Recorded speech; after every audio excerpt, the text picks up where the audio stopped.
बच्चों सभी को नमस्ते। आज हम चैप्टर नंबर 3 की एक्सरसाइज 3.3 स्टार्ट कर रहे हैं। डे 6 है। ट्रांसपोज ऑफ मैट्रिक्स सबसे पहले हम इसके अंदर पढ़ेंगे। ठीक है। ट्रांसपोज ऑफ मैट्रिक्स का मतलब ये होता है कि रो को कॉलम में या कॉलम को रो में चेंज कर देना।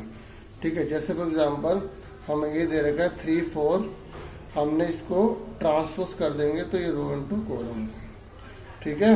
अगर मान लो ए है 3 4 2 4 तो ये ट्रांसपोज हो जाएगा, ये रो कॉलम में बदल जाएगी। ठीक है। देखो ये जो रो है ये कॉलम बन गया। अब आप इसमें एक चीज़ नोटिस कर रहे हो कि ये दोनों जो है वैल्यू चेंज नहीं होती, ये दोनों चेंज हो जाती है। ठीक है। एक और एग्जांपल बताता हूँ 1 2 3 4। ठीक है। ये एक्स्ट्रा नॉलेज के लिए जब आप इसको रो इनटू कॉलम में करोगे तो आप क्या देखते हो, ये चेंज नहीं होते हैं, ये दोनों चेंज नहीं होते, ये दोनों इधर हो जाते हैं। ये स्क्वायर मैट्रिक्स के लिए। ठीक है। ऐसे ही ये स्क्वायर मैट्रिक्स में रो और कॉलम बराबर होते हैं।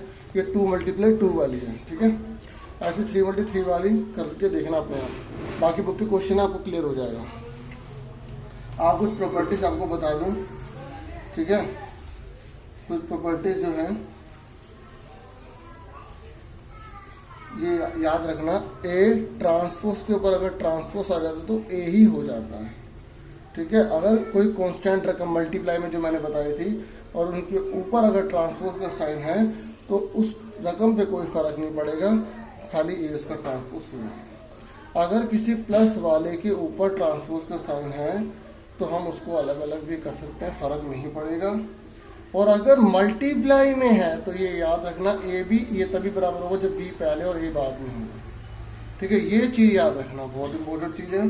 ठीक है। जब हमने पढ़ा था कि ए बी बराबर बी ए मल्टीप्लाई करने पर नहीं आता। ठीक है। लेकिन अगर ए बी का ट्रांसफर करेंगे और ए का ट्रांसफर करेंगे तो बराबर आ जाएगा मल्टीप्लाई में। ठीक है। ये मैंने आपको नॉलेज दे दी है। ठीक है। अब हम बढ़ जाते हैं। ठीक है। पहले एक्सरसाइज में। ठीक है। पहले एक्सरसाइज 1 मिनट निकालना पड़ेगा। ठीक है। ये हमने अब पहला क्वेश्चन आप फटाफट बता दो कैसे करोगे। ये दे देगा 5 1/2 माइनस का 1, इसका पहला पार्ट है। इसने बोला इसका ट्रांसपोर्ट कीजिए। पहले आप इसको ए मान लोगे, फिर इसका ट्रांसपोज करोगे तो ये जो कॉलम है रो में बदल जाएगा। ठीक है। अब सारे पार्ट इसके आपको खुद करने हैं, थोड़ा स्पीड से चलेंगे। सेकंड क्वेश्चन है। सेकंड क्वेश्चन का इसने बोला है ए दे रखा है -1 5 -2 2 7 1 3 9 1। ठीक है। और बी हमें दे रखा है -4 1 1 1 2 3 -5 0 1। अब इसने बोला है कि आप प्रूव करके दिखाओ। ठीक है। कि a प्लस बी, अभी मैंने आपको प्रॉपर्टी बताई थी, a प्लस बी बराबर होता है a ट्रांसपोज बी ट्रांसपोज। तो आप पहले इनको जोड़ोगे फिर ट्रांसपोज करोगे, इसको पहले ट्रांसपोज फिर ट्रांसपोज फिर जोड़ोगे। तो फटाफट a प्लस बी को जोड़ लो। आपको पता ना पहले वाला एलिमेंट पहले वाले से जुड़ेगा। 4 और 1 कितना हो गया, 5 हो गया। 4 और 1 कितना हो गया, 5 हो गया। ठीक है। माइनस का। ठीक है। 5 में 1 जोड़ा कितना आ गया, 6 आ गया। कितना आ गया, 6 आ गया। उसके बाद -2 में से 1 कितना बचा, माइनस का 1 आ गया। उसके बाद ये कितना आ गया, 3 आ गया। ये आ गया 9 आ गया। ये आ गया 4 आ गया। ये आ गया माइनस का 2 आ गया। ये 9 आ गया और ये 2 आ गया। ठीक है। अभी इसका ट्रांसपोज हमने नहीं किया। अब ए का फटाफट ट्रांसपोज कर दो जल्दी से। रो को कॉलम बदल दो। -1 2 3 5 7 9 -2 1 1। ठीक है। ये कोई चीज़ चेंज नहीं हुई। अब फटाफट बी का करो। -4 1 -5 1 2 0 1 3 1। ठीक है। अब इसका ट्रांसफर कर दो जल्दी से। -5 3 -2 6 9 9 -1 4 2। ठीक है। अब फटाफट इसको जोड़ दो। कितना होगा, -5 6 -1 3 9 4 -2 9 और 2। अब देखो दोनों बराबर आ रहे हैं। तो हमारा हो गया हैंस वेरीफाइड।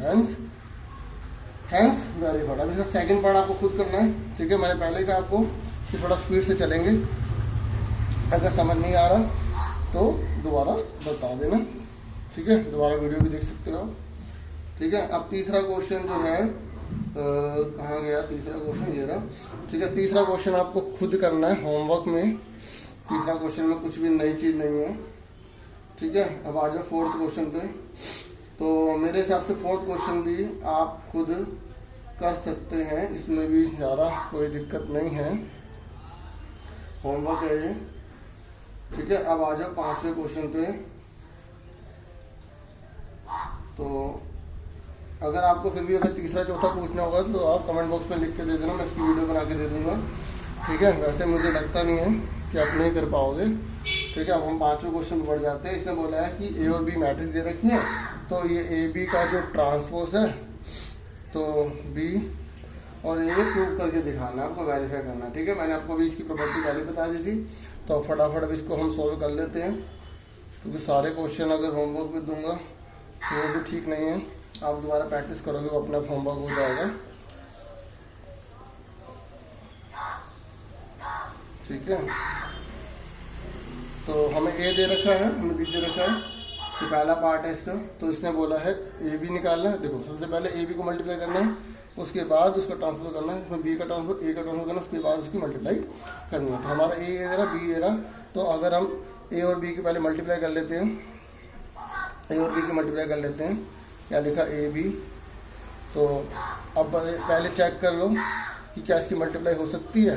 अब भाई आप बोलोगे भैया क्वेश्चन में दे रखा तो मल्टीप्लाई होगी, ठीक है, लेकिन पता है क्या, चेक करने से क्या होता है, हमारी माइंड में रिवीजन होती रहती है कि ये पॉसिबल है नहीं। 1 2 3 3 रो हैं, कॉलम कितना है 1, कितनी रो हैं 1, कॉलम कितने हैं 3, तो हाँ भाई दोनों सेम है, मल्टीप्लाई हो सकते हैं। हालांकि मैं पता है क्वेश्चन में दे रखा तो मल्टीप्लाई होगी, ठीक है, लेकिन थोड़ा प्रैक्टिस करने में फ़ायदा हो जाता है। जैसे रो कितनी है 3, कॉलम कितना है 1, रो कितनी है 1, कॉलम कितने 3। अब मल्टीप्लाई हो सकती है, लेकिन कितने एलिमेंट आएंगे 3 3 9 एलिमेंट आएंगे, हमें पहले ही पता लग जाएगा ना, तो ज़्यादा इजी रहेगा। फटाफट 1 1 जा 1 2 1, देखा हमें जब हमें पता है ना कि 9 एलिमेंट आएंगे तो कॉन्फिडेंस लेवल फटाफट बढ़ जाता है, और फिर हम थोड़ा सोचते नहीं, क्योंकि शुरू में चीज़ों को सीखने में थोड़ी दिक्कत आती है। अगर वही दिक्कत ख़त्म हो जाए तो फिर मज़ा आ जाता है। ये आ गया ए बी, ये हमने ए बी निकाल लिया, ठीक है,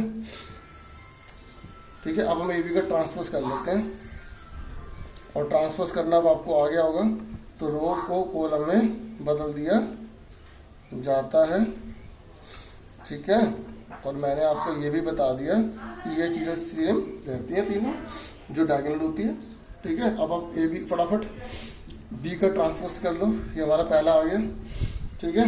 हमने एल एच एस निकाला, पहले किसको निकाला एल एच एस को निकाला, अब हम निकालेंगे आर एच एस को, किसको निकालेंगे आर एच एस को।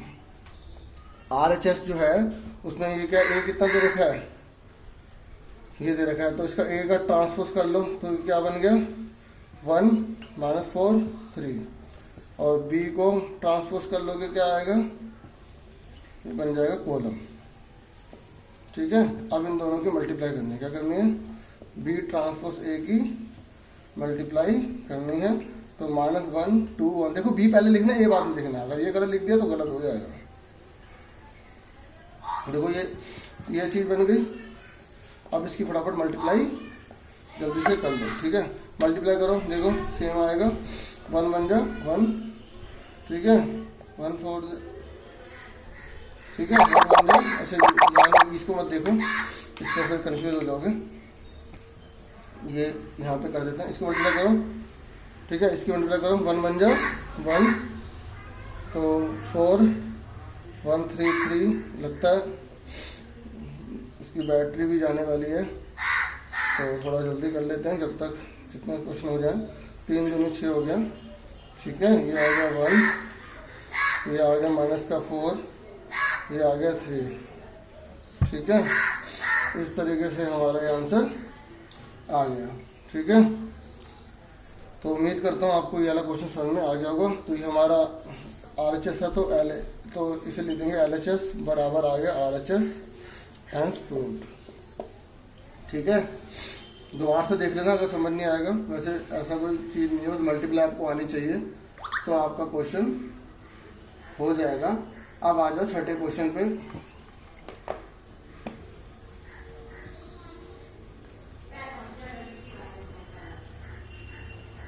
क्वेश्चन नंबर छठे पे आ जाओ। उसने बोला है cos alpha sine alpha cos alpha. ठीक है, तो इसने बोला वेरीफाई करके दिखाइए कि ए और ए का जो ट्रांसपोज है वो आइडेंटिटी होता है। ठीक है, तो हम फटाफट हम इसे सॉल्व करेंगे। पहले ए का ट्रांसपोज निकाल लेंगे, और ए का ट्रांसपोज कैसे निकालते हैं, रो इनटू कॉलम। ठीक है, रो इनटू कॉलम। देखो ये दोनों सेम है, ये दोनों चेंज हो गए। अब फटाफट इन दोनों की मल्टीप्लाई कर लेते हैं।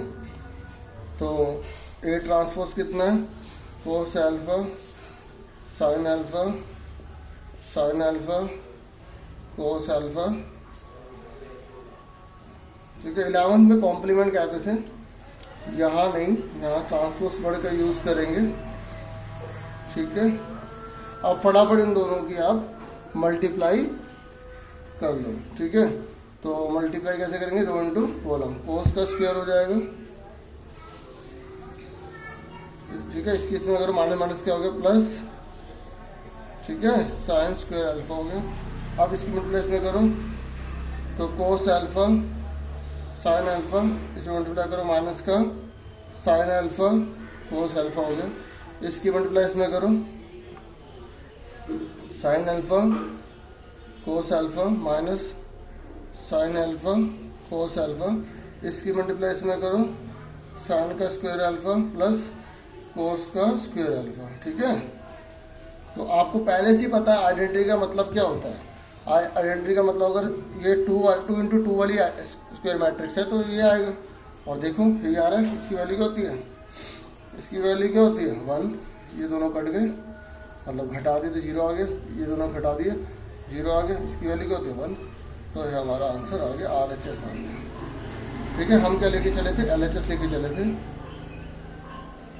LHS लेके चले थे और हमारा RHS आंसर आ गया। उम्मीद करता हूँ आपको छठा क्वेश्चन भी अच्छे समझ में आ गया होगा।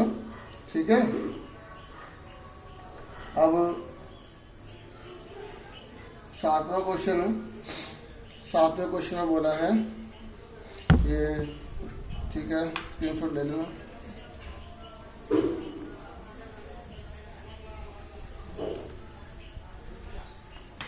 अब क्वेश्चन नंबर है 7वां क्वेश्चन बहुत सिंपल क्वेश्चन है। उसने खाली इतना बोला है कि शो करके दिखाओ कि ये सिमेट्रिक्स मैट्रिक्स होगी।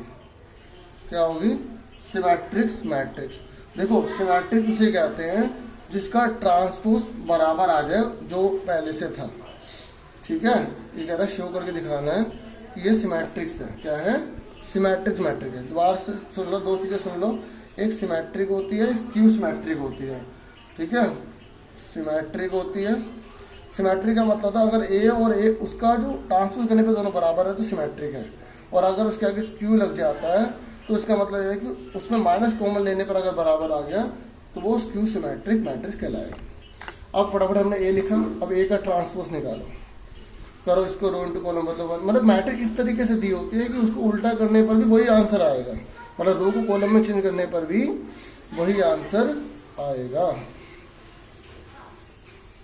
देखो चेक कर लो, इस रो को मैंने ऐसे लिखा, इस रो को मैंने ऐसे लिखा, इस रो को तो सेम आ रहा ना। सिंस ए बराबर है ए, ठीक है, ए ट्रांसपोज के बराबर है तो बोलोगे therefore it is symmetric matrix, it is symmetrics matrix. पूरा लिख लेना अपने आप। ठीक है, ये 7वां हमने कर लिया। ठीक है, अब 7वें का ये पहला पार्ट था। ठीक है, 7वें का पहला पार्ट था। 7वें के दूसरे पार्ट में बोला है कि प्रूव करके अगला क्वेश्चन दिया हुआ, मतलब क्वेश्चन इस तरीके से दिया होता है, ये रकम इस तरीके से यहाँ लिखी पहले से होती है, उसे देनी पड़ेगी, प्रूव जो करना है। इट इज सिमेट्रिक मैट्रिक्स, समझ में आ गया। अब आगे स्क्यू में, अभी 7वें का दूसरा पार्ट है ए इज इक्वल टू स्क्यू, मतलब स्क्यू मैट्रिक्स हमें प्रूव करनी है।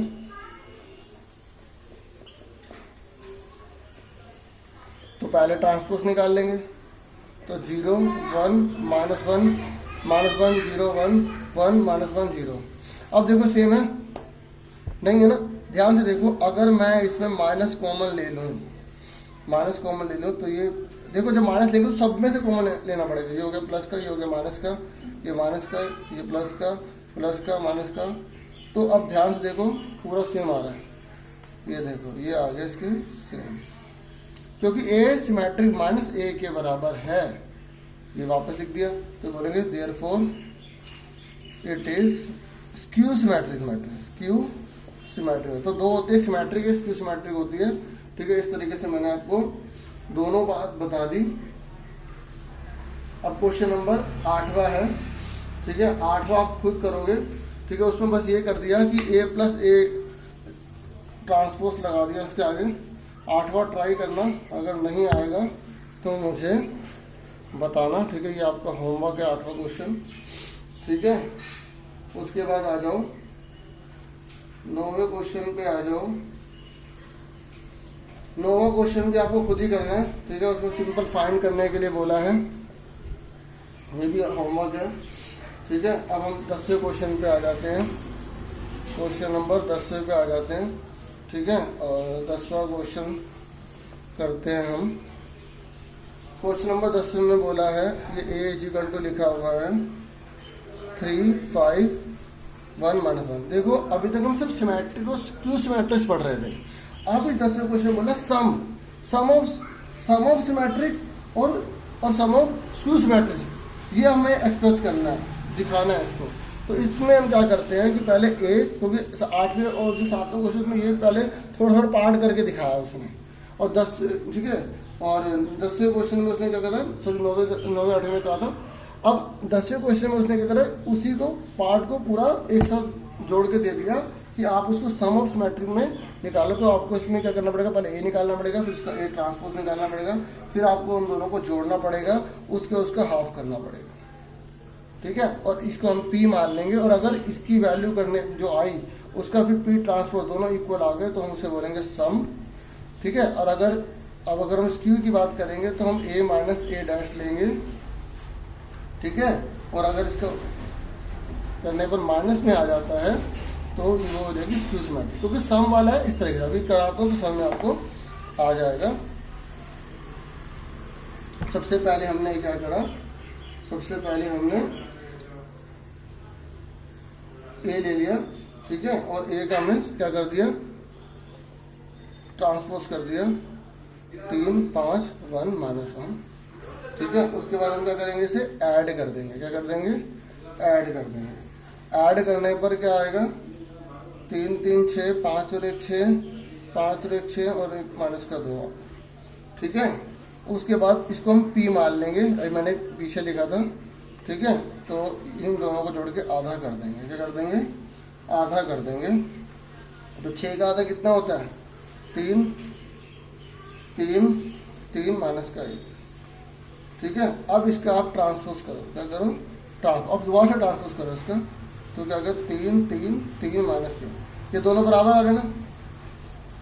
ठीक है, ये P डैश बराबर आ रहे। ठीक है, ये दोनों बराबर आ रहे हैं। इसके नीचे आप लिख सकते हो P, तो P डैश बराबर P आ गया तो बोलोगे देयर 10 या देयर 4। ठीक है, P equal to 1/2 a plus a dash is skew symmetrics, o sorry is symmetrics, is symmetric matrix. ये हमने क्या करा, अभी सिमेट्रिक मैट्रिक्स प्रूव करा। अब हम निकालेंगे स्क्यू। ठीक है, समझ में आ गया, मैंने अभी से पहले फॉर्मूला आपको बता दिया था। अब हम करने जा रहे हैं स्क्यू।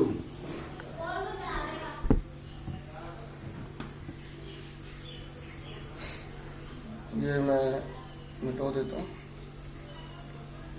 सबसे पहले अब इसका सेकंड पार्ट है, ए ट्रांसपोज निकालेंगे 3 5 1 -1। अब इसको ए में से 1 हटा देंगे।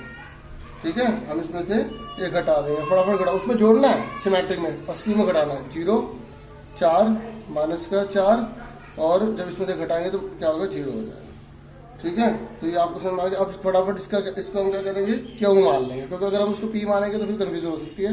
हमने इसको क्यों मान लिया, ए माइनस ए डैश, इसका आधा आधा कर दो फटाफट, 0 2 माइनस कर दो 0। ठीक है, ये हमारा क्या आ गया, क्यों। अब इसका फटाफट क्यों का क्या कर लो, ट्रांसपोज कर दो, करोगे ट्रांसपोज 0 2 माइनस कर दो 0।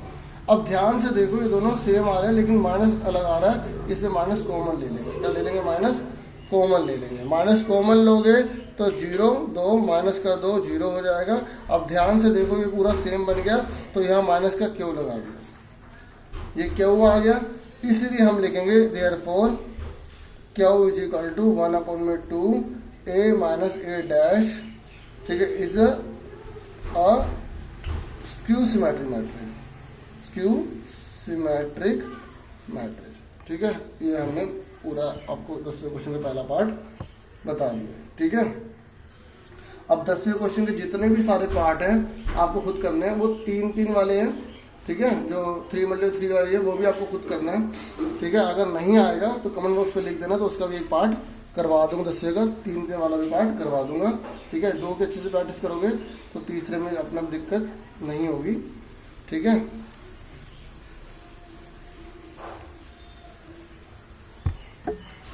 क्वेश्चन नंबर है 11वां। क्वेश्चन नंबर 11वां में बोला है कि ए और बी जो है वो सिमेट्रिक्स है। ठीक है, सिमेट्रिक बोल दिया इसने, और दोनों का ऑर्डर भी सेम है, मतलब 2 × 2 3×3 वाला। ठीक है, मतलब जितने ए में एलिमेंट है उतने ही बी में एलिमेंट है, ये बता दिया। ये कह रहा है अगर ए बी माइनस बी ए है तो उसे अगर ऐसी फॉर्म में हम ले लेंगे तो ये कह रहा है बताओ वो क्या होगी, स्क्यू होगी, सिमेट्री होगी, 0 होगी या आइडेंटिटी। अब आपको मैंने पहले बता दें ए और बी क्या है, सिमेट्रिक्स है, ए और बी क्या है, सिमेट्रिक्स है। अब ए बी, इसका मतलब अगर हम ए बी का ट्रांसपोज करेंगे, ए बी का अगर हम ट्रांसपोज करेंगे तो वो क्या होगा, बी डैश ए डैश हो जाएगा। ठीक है, ऐसे अगर हम बी ए का ट्रांसपोज करेंगे तो क्या होगा, ए डैश बी डैश हो जाएगा।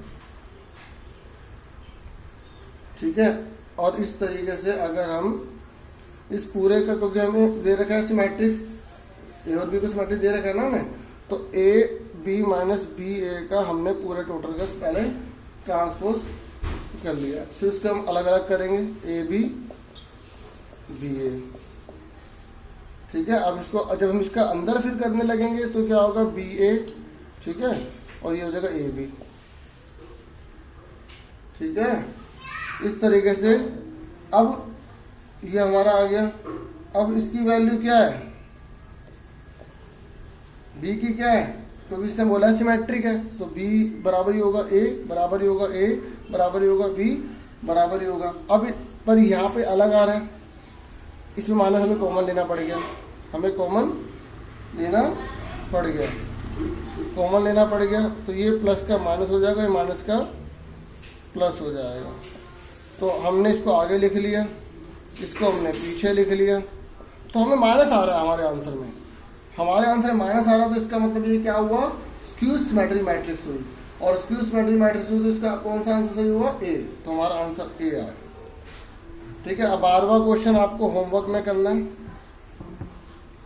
ठीक है, अब इस तरीके से सारे पूरी एक्सरसाइज खत्म हो गई। चलो आज एक ही उसमें खत्म हो गई, बहुत अच्छा हुआ। ठीक है, उम्मीद करता हूँ पूरा समझ में सबको आ गया होगा। ठीक है, और लाइक शेयर और सब्सक्राइब करना मत भूलिएगा। ठीक है, इंस्पायरेशन के लिए मेरी, और thank you for watching, thank you once again.